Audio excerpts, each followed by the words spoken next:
দুনিয়ার যে আগুন দিয়ে রান্নাঘরে তরকারি পাকাও, ওই আগুন জাহান্নামের আগুন নয়।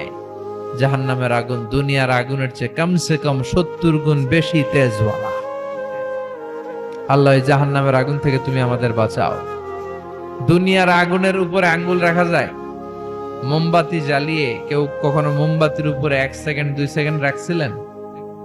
হ্যাঁ, একটু রাইখেন, একটু রাইখেন, মোমবাতিটা জ্বালিয়ে একটু রাইখেন, 1 সেকেন্ড 2 সেকেন্ড রেখে দেখেন কেমন লাগে। রাখা যায়?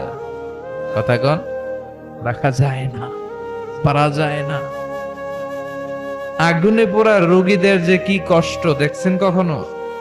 হসপিটালের বার্ন ইউনিটে যাবেন, হসপিটালের বার্ন ইউনিটে আগুনে পোড়া রোগীদের সেবা দেয়া হয়। এদের বেশিরভাগ মারা যায়, চিকিৎসা কিছুদিন পরে মরে যায়। ওদের যে কি জ্বালা! রক্তের অনেকগুলো উপাদান আছে, হিমোগ্লোবিন, শ্বেতকণিকা, তারপরে লাল কণিকা, সাদা কণিকা, এরপরে আছে প্লেটলেস, এরপরে একটা উপাদান আছে প্লাজমা। আগুনে পোড়া রোগীদেরকে বাঁচাতে হলে এই প্লাজমা লাগে।